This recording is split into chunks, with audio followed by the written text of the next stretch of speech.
तो अब हमारे साथ मुंबई से जुड़ रहे हैं द बोनस का editor Anshuman Tiwari sir. Sir बहुत बहुत आपका स्वागत है। धन्यवाद हर्ष। उंगलियों पर दुनिया में आप सबका स्वागत है। डोनाल्ड ट्रंप ने कल कहा है कि हमें ईरान के साथ बातचीत दोबारा की जाएगी, लेकिन उन्होंने साफ किया कि किसी नए परमाणु समझौते की ज़रूरत नहीं होगी और अगर ईरान ने परमाणु साइट्स बनाने की कोशिश की तो उस पर फिर कार्रवाई की जाएगी। इस बीच आज सुबह डोनाल्ड ट्रंप ने एक महत्वपूर्ण ट्वीट किया जिसमें उन्होंने कहा कि अमेरिका में ईरान के न्यूक्लियर कार्यक्रम पर अमेरिका को नुकसान पहुंचाने को लेकर जो तरह तरह के दावे हैं उन्हें स्पष्ट करने के लिए अमेरिका के रक्षा मंत्री पीटर हेग्सेथ एक प्रेस कॉन्फ्रेंस करेंगे जिसमें वो विस्तार से बताएंगे कि क्या हुआ है और परमाणु संयंत्रों को कितना नुकसान हुआ है। इस बीच बीबीसी ने सीआईए के निदेशक के हवाले से एक खबर दी है कि ईरान की परमाणु क्षमताओं को बड़ा नुकसान हुआ है। दूसरी महत्वपूर्ण खबर यह कि ईरान ने अंतर्राष्ट्रीय परमाणु एजेंसी आईएईए से सहयोग रोक दिया है। ईरानी संसद ने एक कानून पास किया है। इसके बाद परमाणु कार्यक्रम की पड़ताल अब मुश्किल हो जाएगी। एक और महत्वपूर्ण खबर जो अंतर्राष्ट्रीय तेल बाजारों को प्रभावित करेगी वो कल नाटो की कॉन्फ्रेंस से आई। नाटो के कॉन्फ्रेंस में कुछ और खबरें थी, पर तात्कालिक तौर पर अभी एक खबर आई कि डोनाल्ड ट्रंप ने नाटो की प्रेस कॉन्फ्रेंस में सवालों के जवाब देते हुए कहा कि वो ईरान पर प्रतिबंध हटाने पर भी विचार कर सकते हैं ताकि कच्चे तेल की आपूर्ति बढ़ सके और देश को अपने पुनर्निर्माण के फंड्स मिल सकें। इसका असर में कच्चे तेल के बाजार पर दिखाई देगा। इधर ईरान ने युद्ध विराम के बाद देश के भीतर सुरक्षा अभियान शुरू किया है और कई लोगों की गिरफ्तारी की खबर है। नाटो का समिट कल की सबसे बड़ी खबर था। नाटो में डोनाल्ड ट्रंप की पेशकश को समर्थन मिला है। नाटो देशों ने अपने जीडीपी का करीब 5% रक्षा का हिस्सा 5% रक्षा खर्च में लगाने पर वादा किया है और इसे 2035 तक लागू किया जाएगा। डोनाल्ड ट्रंप यही चाहते थे इस समिट के अंदर। यह भी खबर आई हेग के समिट से कि ब्रिटेन ने अमेरिकी कंपनी लॉकहीड मार्टिन से 12 न्यूक्लियर कैपेबल F-35 जेट खरीदने का भी ऐलान किया है। तो दिन भर के घटनाक्रमों में जो आज देखने वाली परिस्थिति होगी वो कच्चे तेल को लेकर होगी कि 2-3 तरीके के संकेत अमेरिका की राजनीति से निकल कर आ रहे हैं। एक, ईरान पर हुए नुकसान को लेकर जो खबरें बाजार में आई या जो खबरें एक गोपनीय रिपोर्ट के पेंटागन की गोपनीय रिपोर्ट के लीक होने पर आई, उसे लेकर आज अमेरिका की तरफ से सफाई दी जाएगी। ईरान और अमेरिका की वार्ताएं अगर शुरू होती हैं और सैंक्शंस कम होने की संभावना बनती है तो उसका असर फिर कच्चे तेल बाजार पर दिखेगा क्योंकि ईरान की तेल आपूर्ति बढ़ेगी।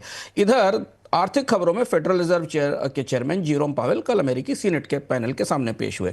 उन्होंने कहा कि ब्याज दरों में कटौती में अभी जल्दी नहीं की जाएगी। उनका कहना था कि महंगाई को नियंत्रित करना अभी सबसे बड़ी ज़रूरत है। उन्होंने टैरिफ से महंगाई बढ़ने पर फेड के रुख को सीनेट के सामने स्पष्ट किया है, जो वो पहले भी कहते रहे हैं। उनकी ये पेशी पावेल और राष्ट्रपति ट्रंप के बीच गहरी असहमति की रोशनी में देखी जा रही है। डोनाल्ड ट्रंप ये चाहते हैं कि ब्याज दरें कम की जाए। इस बीच जर्मनी के बिजनेस माहौल का सूचकांक 12 महीने की ऊंचाई पर है। यह लगातार 6ठे महीने बढ़त पर है, लेकिन अमेरिकी टैरिफ के कारण निर्यात को लेकर चिंताएं कायम है। ऑस्ट्रेलिया में मई महीने में उपभोक्ता महंगाई दर घटकर 2.1% रह गई है। इसके बाद जुलाई में ब्याज दर में कटौती की संभावना है। दक्षिण कोरिया में जून में बिजनेस कॉन्फिडेंस इंडेक्स कमजोर हुआ है। मई में यह रिकॉर्ड पर ऊंचाई पर था और अर्जेंटीना में चालू खाते का घाटा 2023 के बाद की तीसरी तिमाही के बाद सबसे ऊंचे स्तर पर पहुंच गया है। अमेरिका में जीडीपी की ग्रोथ के आंकड़े आने वाले हैं। इस बीच अमेरिका में 10 साल के बॉन्ड की यील्ड राहत दे रही है, 7 सप्ताह के सबसे न्यूनतम स्तर पर है। कच्चे तेल को लेकर घटनाक्रम आज भी तेज रहने की संभावना है। ब्रेंट क्रूड की कीमत पर अब दबाव दिख रहा है। नरमी के साथ कच्चा तेल करीब $67 के आसपास है क्योंकि ईरान इजरायल युद्ध के सीजफायर से सप्लाई का आपूर्ति का रिस्क कम हुआ है। WTI $65 पर है। हालांकि EIA के मुताबिक अमेरिका में ऑयल इन्वेंट्री में 20 जून को समाप्त सप्ताह में अपेक्षा से ज्यादा गिरावट या कमी दर्ज की गई थी, लेकिन ईरान के साथ सैंक्शंस घटने की खबर आने के बाद कच्चे तेल बाजार के ऊपर आज प्रतिक्रिया देखने लायक होगी। ऊर्जा बाजार पर युद्ध का साया हटने के बाद नेचुरल गैस की कीमतों में भी कमी दिख रही है। सोना हल्के दबाव के साथ $3330 पर आउंस पर है।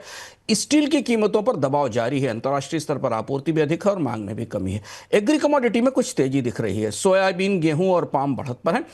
अमेरिका के दक्षिण पूर्व में प्रचंड गर्मी का प्रकोप है। नेशनल वेदर सर्विस ने लोगों को घर में रहने की सलाह दी है।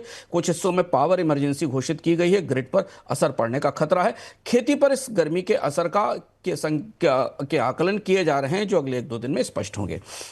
क्रिप्टो बाजार से अपडेट ये कि बिटकॉइन, ईथर और बिनांस में मजबूती लौटी है।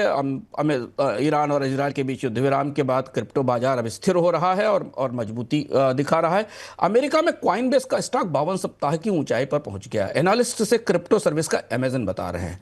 इधर सीएनबीसी ने खबर दी है कि अमेरिकी सीनेट की बैंकिंग कमेटी एक बिल ला रही है जिसमें क्रिप्टो एसेट पर अमेरिका के सेबी यानी एसईसी की निगरानी को कम किया जाएगा।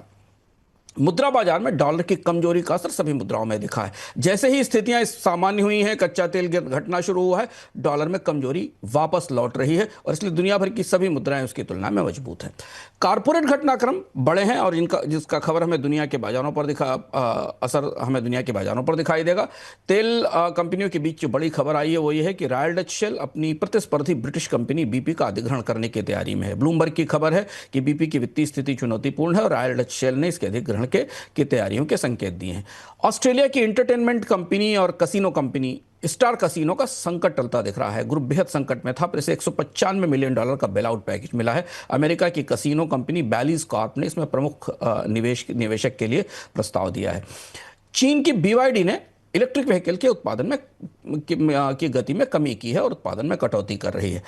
कंपनी ने अपनी नई फैक्ट्री का काम भी रोक दिया है क्योंकि स्टॉक इन्वेंट्री बढ़ गई है और इससे BYD के शेयर में 1% की गिरावट आई है। यह स्थिति BYD के उत्पादन में कमी अमेरिका के चीन के रक्षा उत्पादन, चीन के कार उत्पादन को पर असर करेगी। अमेरिकी बोइंग को अमेरिका के ट्रांसपोर्ट रेगुलेटर ने आड़े हाथों लिया है और कहा है कि अलास्का एयरलाइंस के टेक ऑफ के दौरान जो बंद दरवाजे खुलने का हादसा हुआ था, इसके लिए बोइंग में ट्रेनिंग की कमी जिम्मेदार थी। अमेरिका के डिपार्टमेंट ऑफ जस्टिस ने इस मामले की आपराधिक जांच भी शुरू की है। बोइंग हाल में एयर इंडिया के विमान के क्रैश के बाद अपने विमानों की गुणवत्ता को लेकर सवालों के घेरे में है। भारत से संबंधित कुछ घटनाक्रम जो आज बाजारों को प्रभावित करेंगे। एक बड़ी खबर यह आई कि रेयर अर्थ के बाद चीन ने भारत में खेती में इस्तेमाल होने वाले केमिकल का निर्यात रोक दिया है, जिससे एक स्पेशलिटी फर्टिलाइजर की कमी होने का खतरा है। ईटी ने एक खबर दी है। इधर जेपी मॉर्गन ने मुंबई में अपने इंडिया हेडक्वार्टर बनाने के लिए BKC में 2500 करोड़ रुपए की एक रेंटल डील की है। हाल फिलहाल के दिनों में सबसे बड़ी डील मानी जा रही है। पैनासोनिक भारतीय बाजार से अपना इलेक्ट्रॉनिक कारोबार समेटने की तैयारी में है और अपनी बिक्री और अपने उत्पादों को में कमी कर रही है क्योंकि कंपनी के उत्पादों को अच्छी सफलता नहीं मिली है, ऐसा ईटी ने रिपोर्ट किया है। और बाजारों के लिए आज बड़ी खबर है कि स्टेट बैंक 25,000 करोड़ रुपए उगाने के लिए QIP यानी क्वालिफाइड इंस्टीट्यूशनल प्लेसमेंट की तैयारी कर रहा है, जिसके लिए 6 मर्चेंट बैंकर नियुक्त किए गए हैं। आज इस पर के स्टॉक पर नजर रहेगी। सेबी ने नियमों के उल्लंघन को लेकर मुंबई स्टॉक एक्सचेंज पर 25 लाख रुपए का जुर्माना लगाया है। इसकी भी प्रतिक्रिया आज देखने को मिलेगी। अगले 24 घंटे में ईरान अमेरिका की वार्ता पर बाजार की निगाहें रहेंगी। ईरान के परमाणु ठिकानों पर अमेरिकी हमले के बाद कितना नुकसान हुआ है और क्या इसके बाद वार्ताओं की जरूरत है, या अमेरिका यह मान रहा है कि ईरान का परमाणु कार्यक्रम ध्वस्त हो गया है, और अगर ये परिस्थिति है तो क्या इसके बाद ईरान पर सैंक्शंस घटेंगे। ये पूरा चक्र है घटनाओं का जो आज पूरा दिन चर्चा में रहेगा और इसका असर हमें दुनिया के बाजारों पर, खासतौर से कच्चे तेल के बाजारों पर दिखाई देगा।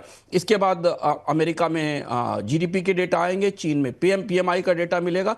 दूसरा है कि नाटो ने कल जो डिफेंस खर्च की योजना बनाई है उसका असर हमें दुनिया की डिफेंस कंपनियों पर, नाटो देशों के बजट पर और उनकी बॉन्ड बोरोइंग पर भी दिखाई देगा। BYD की प्रोडक्शन कटौती के बाद दुनिया के कार बाजार पर क्या असर होता है, चीन की ऑटोमोबाइल इंडस्ट्रीज पर कैसे रिएक्ट करती है, इसे देखना होगा। और सेबी की कार्रवाई जो BSE पर हुई है वो भी आज शेयर बाजारों में चर्चा का विषय रहेगी।